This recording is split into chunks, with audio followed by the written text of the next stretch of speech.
Hello there, and a very big welcome to OneWeb Launch 4. You're joining us live for the launch of the next batch of satellites in the OneWeb constellation to deliver high-speed broadband from space.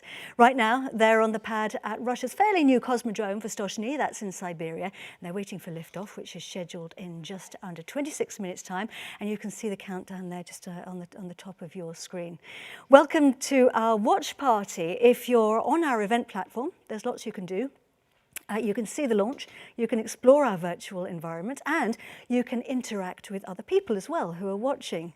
My name's Katie Haswell, and I'm going to be your host for this return to flight for OneWeb. And what an exciting return it is. The satellites are on the pad. They're on board a Soyuz rocket, flight number ST-29. So it's the first commercial mission from the Vostochny Cosmodrome by Arianespace and its Starsem affiliate. And right now, the next 36 satellites are waiting patiently inside the nose of the rocket. That's the very top, inside the fairing, getting ready to start their journey.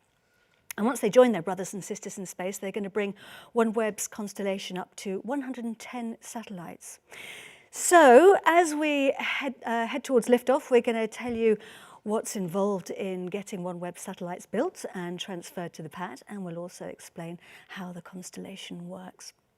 And I've got to say that just a little personal note here, for me it's been a real privilege to be involved in the birth of a new constellation, particularly as OneWeb is just such incredibly pioneering technology. I mean, they are quite literally blazing a trail with their big ambitions to connect us all wherever we might be on Earth, and in the skies, of course. So joining me for our watch party is OneWeb's Senior Director of Space Infrastructure Development, Maurizio Bonotti. Maurizio, thank you very much for being with us. Hello, Katie. Good afternoon, everyone, or good morning, depending on which time zone you're connecting from. Yes, of course, because Vostochny is about 9 hours ahead of us, isn't it? Correct. And it's going to be dark there right now. So tell us about OneWeb. What's your mission? Yes, absolutely. OneWeb mission is to deliver connectivity everywhere to everyone, providing global coverage by building a global communication network. It's about removing barriers and creating opportunities. Bridging the digital divide is about connecting the unconnected. You don't have to go to the Amazon rainforest or even the Lake District in Cambria. Wherever you are, we're going to be connect you. And this is the fourth launch, isn't it, for OneWeb? That's correct. It's the fourth launch. We had 3 successful launches so far.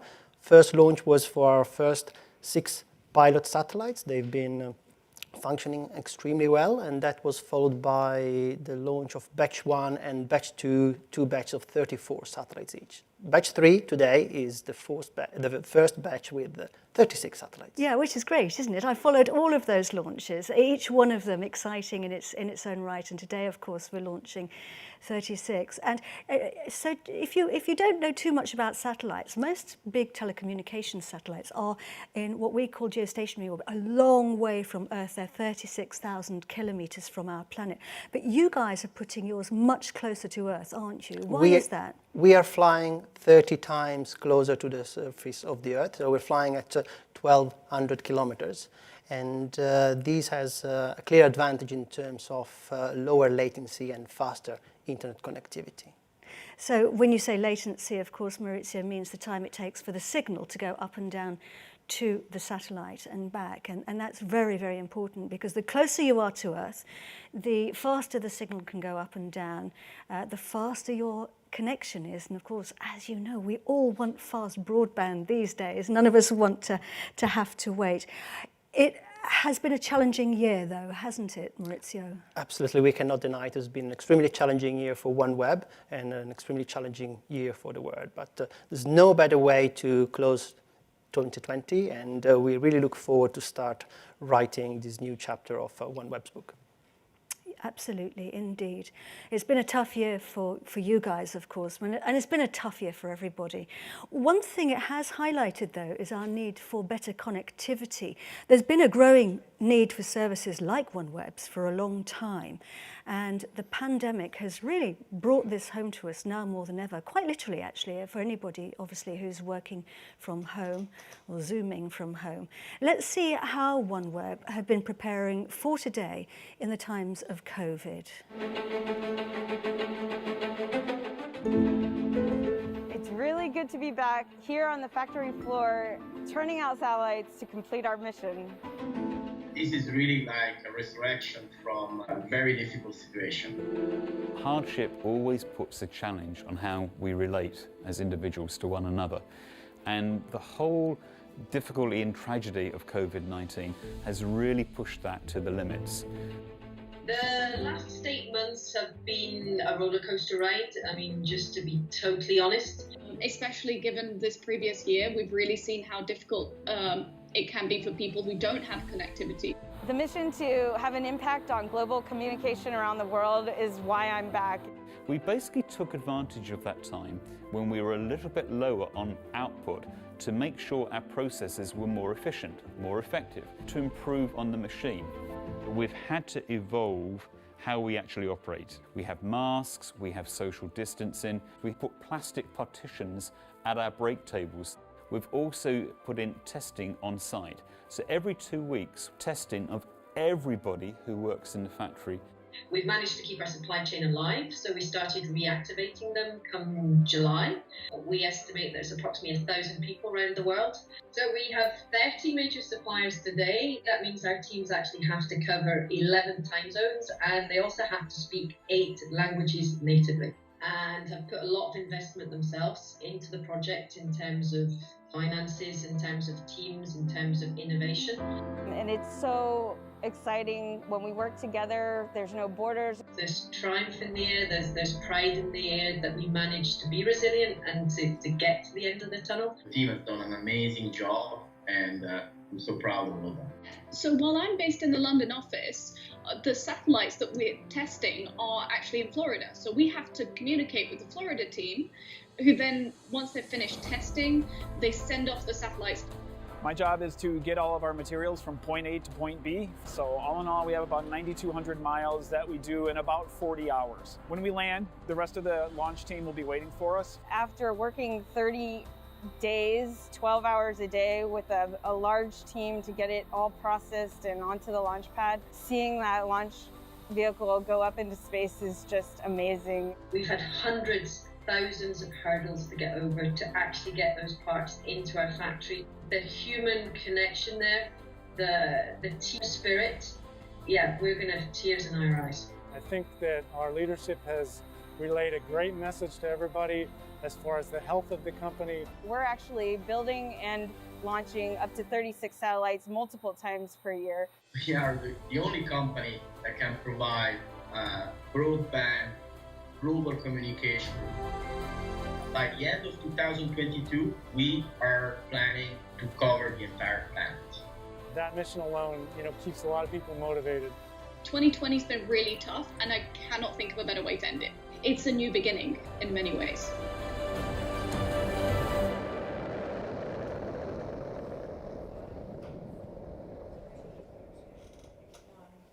A new beginning indeed, and with all that remarkable team spirit. I can't believe they had to speak 8 languages. You saw the satellites at one stage during that film going off in a big aeroplane, a specially designed aeroplane, especially to carry great big satellites. But what happened once they actually arrived in Vostochny? Well, every launch has something called a launch campaign when the satellites and the rocket are prepared for liftoff. And for anyone who's unfamiliar with a launch, we do have to build a new rocket every time. So today we are flying on board a Soyuz. The parts are manufactured in Russia and sent to the Cosmodrome where the rocket is assembled. And then in the meantime, once the satellites arrive, they have to be tested and connected to the rocket.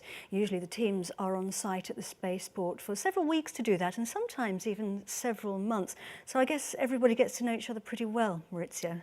Very well indeed. They've been spending 1 month together. And the team left the 15th of November, and took them about 48 hours to arrive to the Cosmodrome. They landed at an airport close to the Chinese border, and then they traveled, 300 kilometers, with the satellites, to to the spaceport. Once the satellites have arrived at the spaceport, the usual checks before integration started. What does it really entail is visual inspection, health checks, charging the batteries, and then the satellites are integrated on the dispenser. And of course, that long journey you talked about is because Vostochny is in Siberia. So I'm guessing that the weather conditions are pretty extreme over there. They are. Weather's been actually pretty benign so far.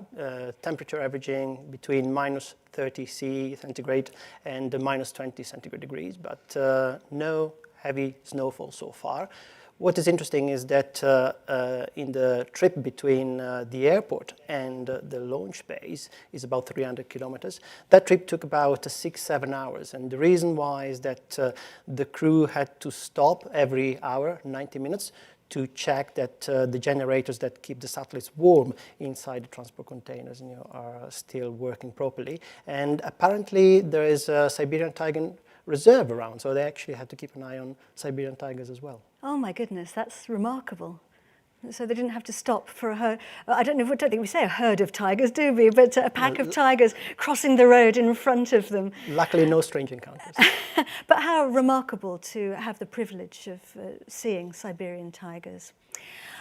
This is the fourth launch of OneWeb satellites, as we've said, and of course the third this year. And Arianespace have been in charge of all of those launches. Previously, we launched from Europe's own spaceport. It's called the Guiana Space Center. It's in Amazonia in South America, right on the northeastern coast on the equator. So the weather's very different there, lots of mosquitoes. And the other one we've launched from is Russia's Cosmodrome Baikonur. That's in Kazakhstan, in the steppes of Kazakhstan. Today, we're on the pad at Vostochny, of course, and the Arianespace teams are there. And also in France, the CEO of Arianespace is Stéphane Israel, and Stéphane joins us live from their Paris headquarters. They are in Evry, where Stéphane is heading up today's flight desk. Hi, Stéphane. Are you Hello, with us? Great to have you with us. Thank you very much indeed, Stéphane. How are things looking in Paris and Vostochny? So things are looking very well in Vostochny. You know that we are now a few minutes before the launch, and we are here in Paris with a part of the team. We have just behind me the team of Arianespace monitoring the last operations before the launch in close contact with all our colleagues in Vostochny.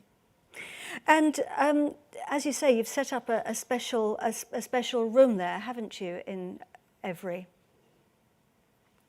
Yes, so it's definitely, yes, we have this special organization in Evry to make sure that we follow all what we have to follow. And what is quite remarkable is that we make the first launch from Vostochny, as you have underlined. So can you tell us a little bit more, Stéphane, about today's mission? Because, of course, it's a very important day, isn't it? Because it marks the resumption of flight for OneWeb. Yes, so it is the fourth launch for OneWeb today. We have already delivered one launch from the Guyana Space Center in 2019, then two launches from Baikonur at the beginning of this year, and we are now back with OneWeb from Vostochny. It is the first commercial launch from Vostochny, and this mission will embark 36 satellites due to the localization of Vostochny, which is 2 more satellites than what we can embark from Baikonur. And so why did you choose the Vostochny Cosmodrome, Stéphane? For the reason that it gives us an additional launch pad. We have already the possibility to launch Soyuz from 2 launch pads, which are the Guyana Space Center and Baikonur. And Vostochny is a brand new cosmodrome, a Russian cosmodrome, which is fully available for Soyuz. And the fact that we have now 3 launch pads to deploy OneWeb will allow us to speed up the deployment and the future launches. So it gives you lots and lots of flexibility, doesn't it, as a launch service provider? And of course, any launch involves a huge amount of people and a huge amount of complex activities. Just tell us a little bit, Stéphane, about how you've been able to mount such a big event for today. So for sure, we have all our Russian partners who are responsible for the Soyuz 3 stage, for the frigate upper stage, our Russian partners who can belong either to industry or to the agency or dear Roscosmos. So this is a part of the team.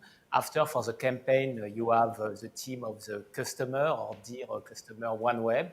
You have as well some of our industrial partners, such as RUAG, responsible for the dispenser, and for sure, the Arianespace and the StarSem team. So it means that now in Vostochny, you have a real international team, and I think space is also about international cooperation. So this is a very positive message.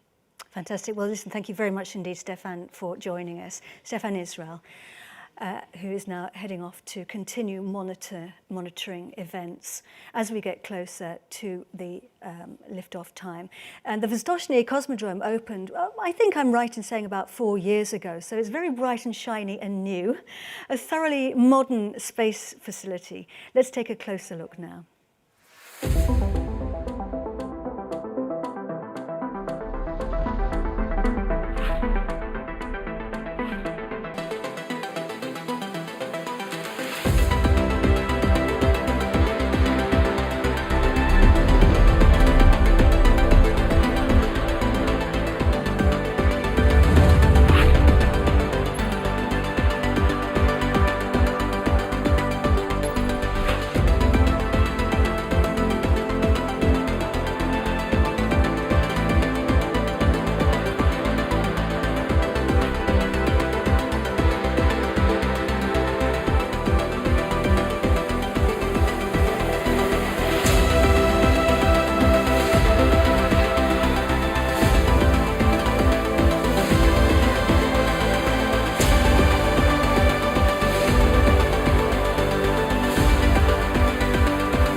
Nice to see the satellites being prepared there, Maurizio. We're going to head back to Evry now and to Vincent Baudel, who is the Advanced Studios Director at Arianespace. He's going to help us with any technical questions we have about the rocket. Hi, Vincent. Great to have you with us. Hi, Kitty, and hello, everybody. Hi. Well, what's happening? Well, first of all, let's talk about the rocket. As we've said many times, we're launching on board Soyuz. She's very reliable, isn't she? Yes, the Soyuz launch vehicle, so the famous one, has been introduced in the 60s, and it represents a workhorse of the Russian Soviet space program. So it is a reliable and efficient solution for a full range of missions. It covers an unrivaled heritage. So imagine more than 1,925 launches to date. So, and it has performed almost every type of mission. So telecom satellites, constellation, of course, but also Earth observation, weather, scientific mission, and also manned spacecraft. So it is a very flexible launch vehicle, yes. And how are things looking at the moment, Vincent, from your end in the countdown? So 5 hours ago, the State Commission authorized the fueling of the Soyuz with propellant. So operation completed 1 hour ago, approximately. And after that, the mobile gantry, which protects the launcher and the launch pad, was removed. And 10 minutes before liftoff, the frigate upper stage sent the readiness of the upper composite to the Soyuz. So all key indicators are on green for ground and on board. And so far, final ops are running as expected, yes. And we've got a long journey ahead. We've got lots of satellites to drop off at different locations. It's a complex mission for the Soyuz spacecraft, Soyuz rocket, and it's going to take just under 4 hours. Vincent, do you want to talk us through what's going to happen after liftoff? Yes, so, well, the mission will start with the 4 booster phase, so for a duration of 2 minutes. After their separation, the second stage of the launch vehicle, so-called the central core, will take the reins during less than 3 minutes, and the fairing will be jettisoned. A few seconds before separation of the core stage, the third stage will be ignited, and the central core will be then separated. 9 minutes and 22 seconds after the liftoff, the third stage will be separated from the nose module, and after that, the frigate upper stage mission will start with the first ignition of the main engine in order to reach the intermediate transfer orbit, so followed by a long ballistic phase. So a second ignition will be performed for circularization and injection onto the satellite separation orbit. And the satellite release sequence will start with first the separation of the 4 satellites integrated on the top conical part of the dispenser, and then successive separations of the 32 satellites integrated on the cylindrical part of the dispenser from the top row to the bottom row, 4 satellites at once. So as you can see on the 3D animation, it means that 9 separation events are necessary for the complete release of the 36 satellites, yes. So between each separation event, the sequence is identical. So 19 minutes, which consists in a series of maneuvers. So firstly, a tilting of the nose module, then a boost of the frigate attitude control system with a very small delta V during few seconds, and then a new tilting of the nose module to the required orientation for spacecraft separation. So the separation itself is ordered by the frigate upper stage.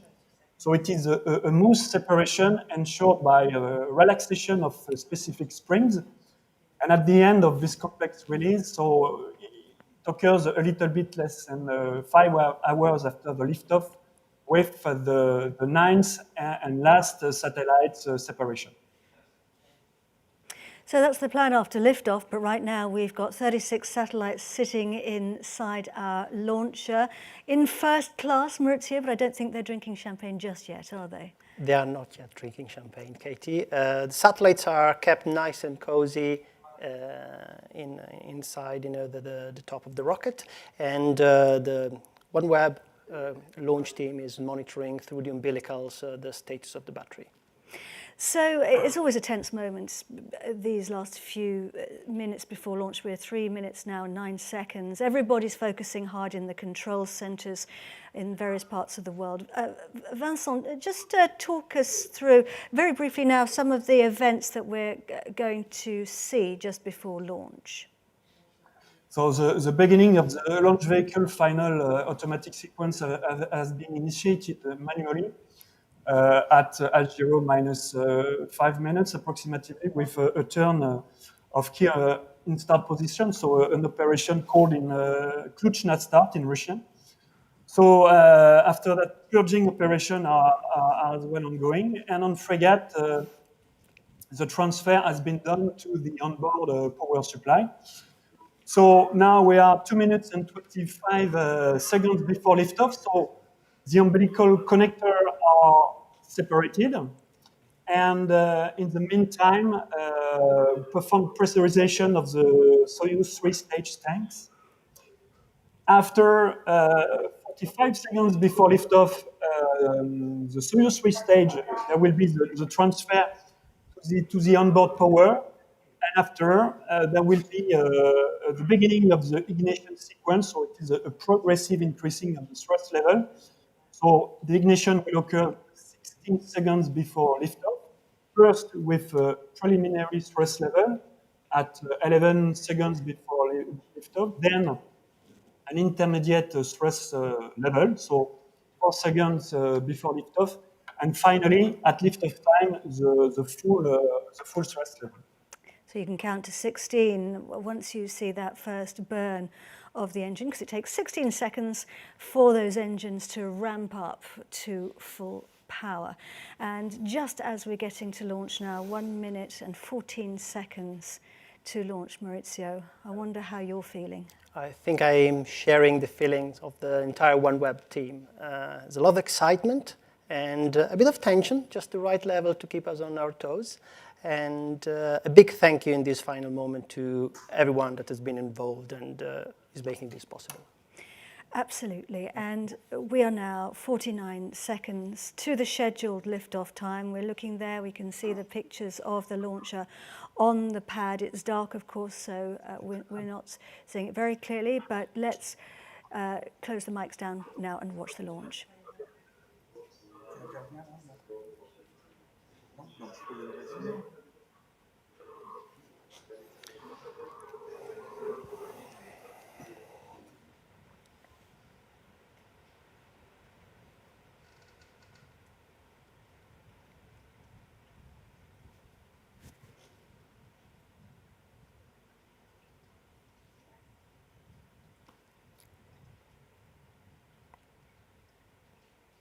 Земля, борт.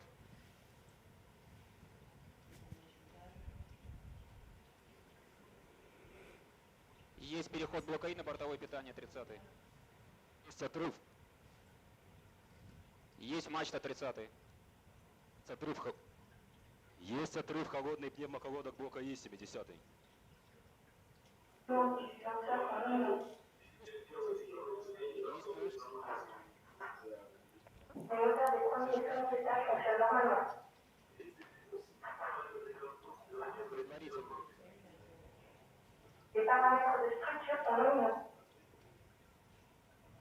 Промежуточная.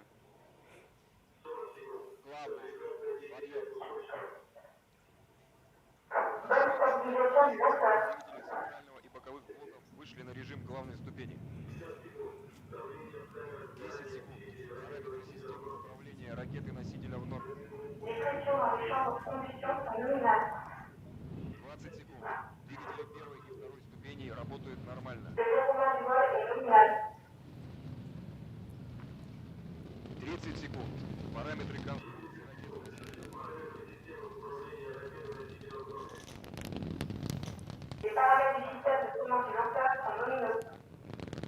40 секунд.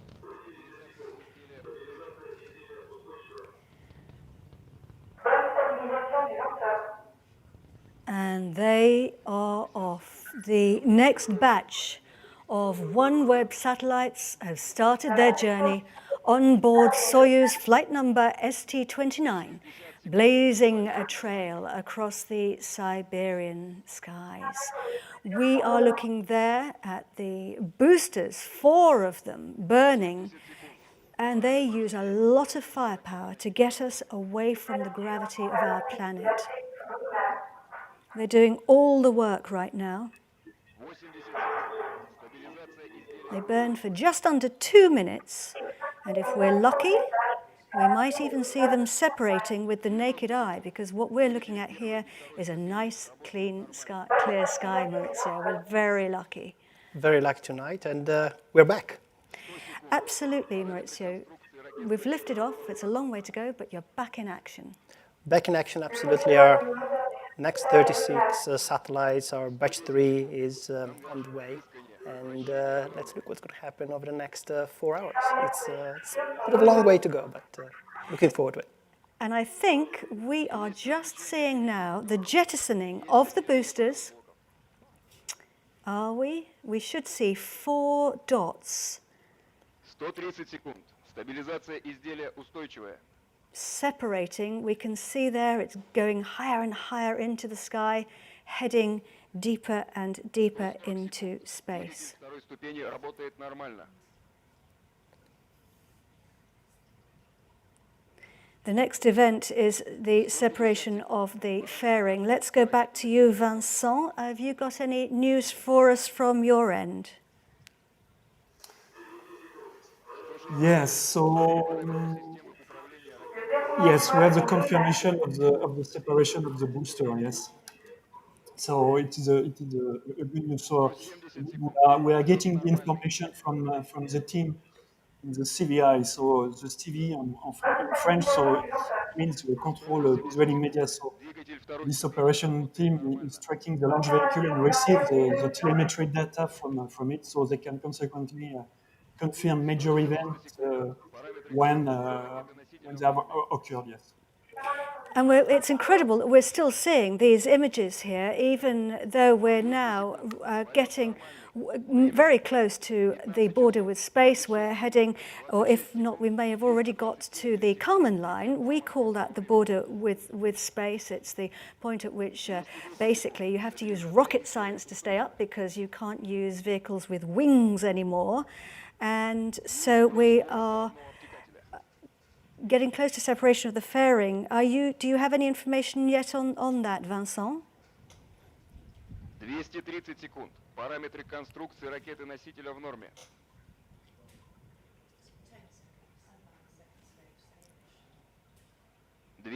секунд. Тангаж, рыскание, вращение в норме.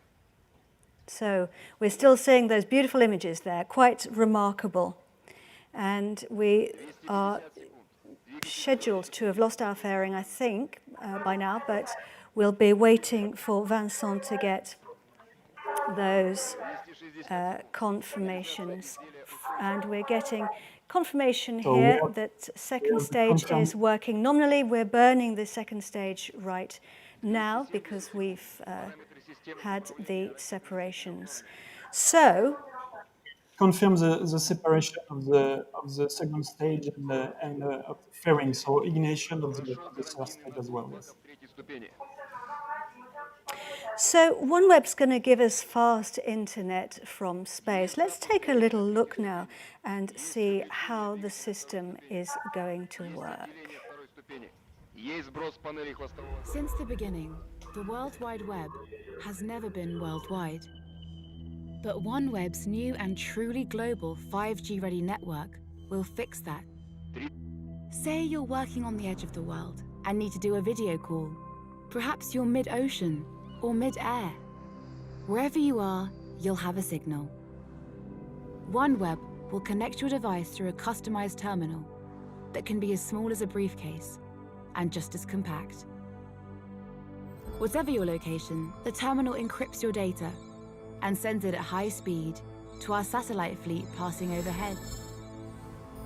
These spacecraft are radically innovative, built in our own factory at 1/50th the traditional time and cost, shrunk to the size of a washing machine, yet engineered to deliver powerful throughput. Month by month, we're growing our satellite fleet, and soon we'll have not only the global spectrum rights, but the network reach to deliver truly worldwide coverage. And here's the revolutionary part. The fleet will be in low Earth orbit, 30 times closer to Earth than geostationary satellites. This gives you a stable, real-time connection with no interruption or annoyingly lag. What's more, our fleet always keeps moving, orbiting in a constellation design that creates seamless coverage. Each satellite uses a set of beams to cover an area the size of Alaska. Terrain is no obstacle. From its flight path and pattern, our fleet can always find your signal, so we can get you online from even the trickiest locations, with look angles that geo-satellite broadband simply can't deliver.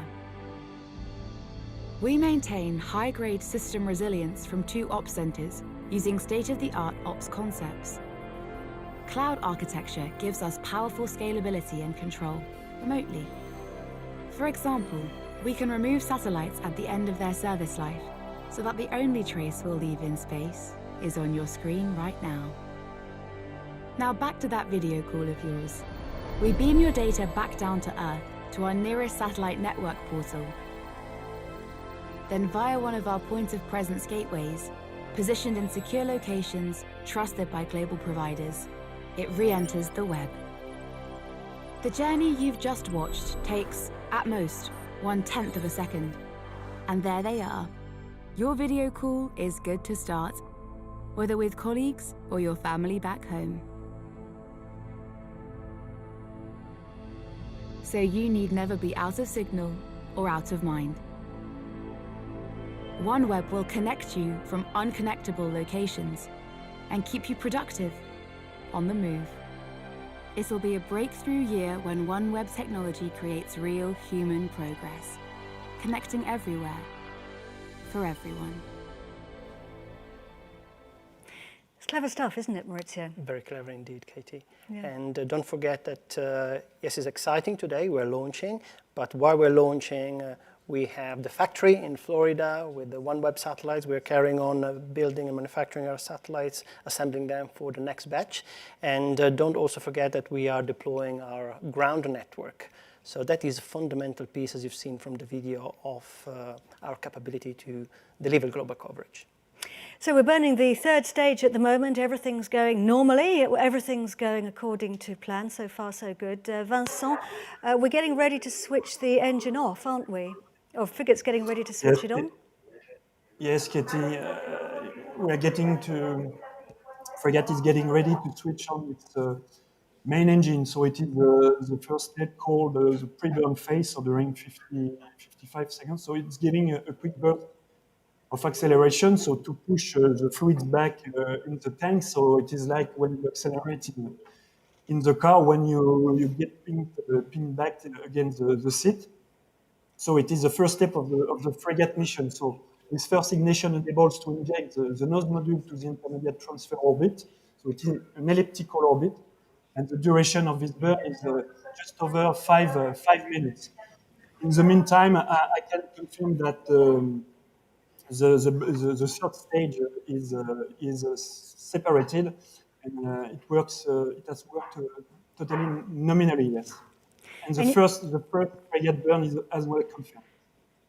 So that's good. We've got confirmations there that everything's working normally. Everything's going according to plan. And just a quick description of what we're looking at here. You can see the third stage, the blue, obviously blue flame is the engine burning. Then the black disc and the silver disc are the third stage. Then we've got the gold structure, that's the frigate upper stage. And then we've got the satellites attached. And this is the scheduled moment now to switch off the upper stage engine.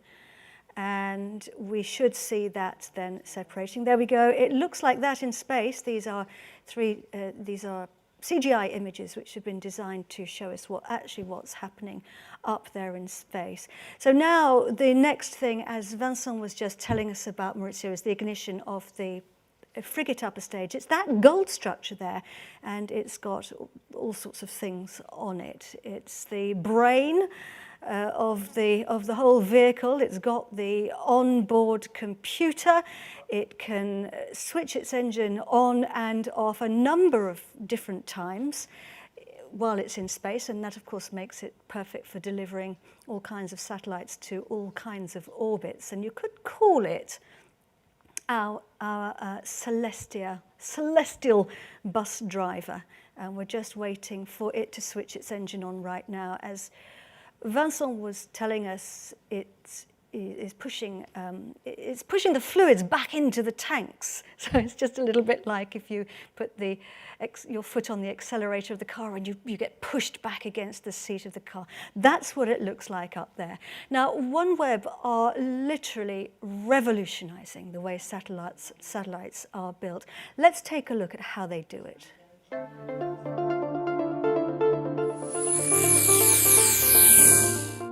The year was 1908, and the automobile was the prestige product of the age.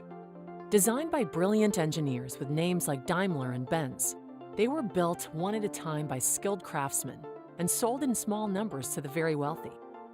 In that year of 1908, it all changed, because that was the year when the first Model T rolled off Henry Ford's assembly line. The car cost $23,000 of today's dollars, and the price fell every year until a decade later, Model Ts made up half of all cars in America. Ford conquered the market by making cars simpler and more standard, and by creating that famous assembly line to produce them in large numbers with consistent quality. Today, that same revolution is coming to a product that is literally out of this world. For decades, skilled engineers and technicians have been building satellites designed for unique missions and making them one at a time. They have delivered 1 or 2 dozen per year, each with a high price tag, and each designed to operate for decades in high orbit around Earth. But the business of space is changing as companies begin putting dozens or hundreds or thousands of satellites in orbit. Satellites whose cameras reveal Earth's secrets in astounding new detail. Satellites whose antennas bring high-capacity communication to the remotest corners of the globe. Space is nothing like the roads traveled by the Model T. It is airless, freezing cold and blazing hot, and flooded with radiation. Building for it is hard. But the assembly line has come to the manufacturing of satellites, and nothing will ever be the same again. In a new factory near Cape Canaveral, Florida, OneWeb Satellites operates the most automated assembly lines in the business. They run in a clean room the size of 24 basketball courts that keep them free of contaminants that could lead to failure in space. Components arrive at the building in a steady stream from a supply chain that stretches around the world.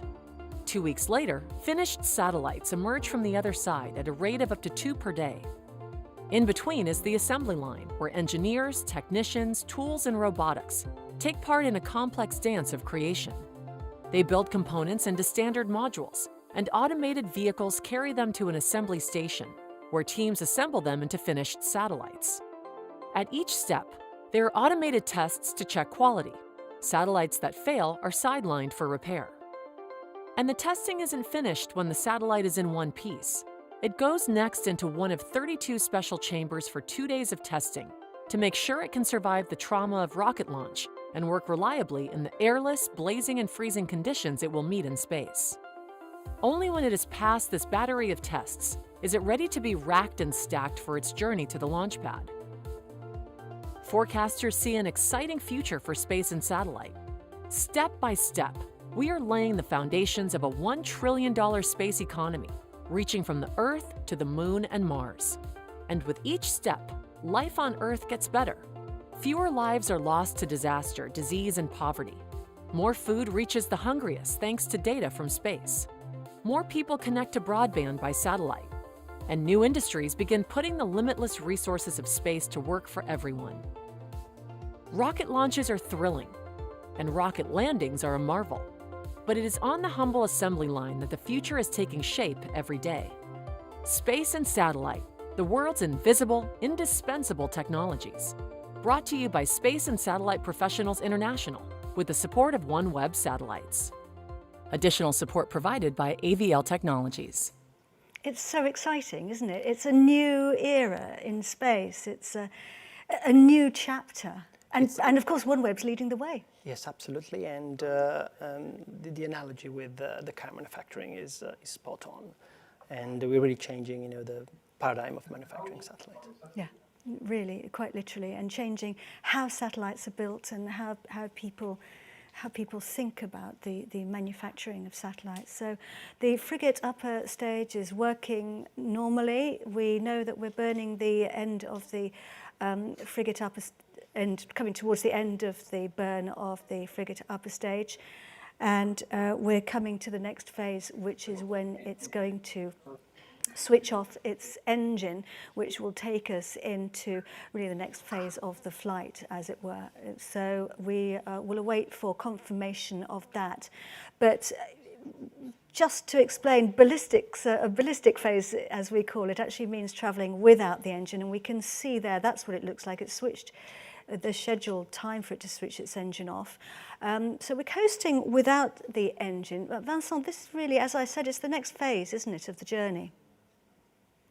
Yes, this is the next phase. So the frigate engine works nominally, so it is a good confirmation. So we enter now a ballistic phase. So we are traveling high enough and fast enough to cruise without the engine. So during this phase, we optimize the orientation of the launch vehicle in order to ensure the best condition for frigate, but also for the 36 satellites. So this ballistic phase is done with, I would say, a barbecue mode during 45 minutes. So that is to say a rotation of the nose module around its longitudinal axis. So it is a phase, a ballistic phase with a duration of 57 minutes. And after this ballistic phase, there will be a second ignition of the frigate main engine to circularize the orbit and inject the nose module into the satellite separation orbit. I love the technical terms in space, the barbecue phase, which actually does what it says on the tin, because the upper stage, as you could see there, see sometimes when you look at it, you actually see it rotating. So it is rotating as if on a spit. Of course, it's incredibly hot when you're facing the sun and incredibly cold when you're away from the sun. So you need to have that constant rotation just to keep the temperatures nice and even. We lifted off from the pad at 12:26. Today, that's 12:26 in London, and it was a really sensational launch, wasn't it? It was beautiful. Now, let's hope that we can have another look at it and replay that beautiful launch that we saw.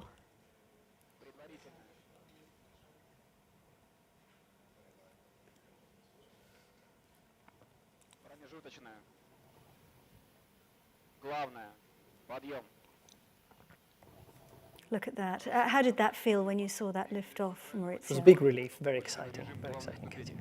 It's always good to get off the pad, isn't it? And we were actually incredibly lucky because we had very clear skies here at the Vostochny Cosmodrome. So it's obviously been a crisp day today. I can't see any clouds. We didn't go and tuck in behind the clouds. We've been extremely lucky to be able to enjoy the launch in its entirety. And the cameras actually followed the launch for what seemed like forever. That's very rare to get the luxury of that. And we did actually see the boosters separating with our own naked eye or through the camera, although it was quite difficult to decipher them. But this is the sort of the halo effect, isn't it, of the engines burning, the 4 engines. Really quite spectacular. Vincent, you've seen lots of launches over the years. How did this one compare? Yes, so it is a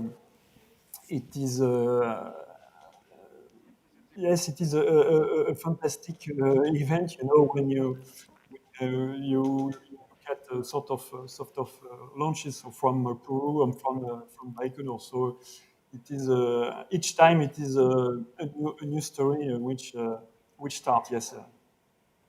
And of course, that was 20 or so minutes ago. But right now, our satellites are hurtling through space, riding bareback on board what remains of the launcher, the upper stage, attached to their special dispenser on board the frigate upper stage.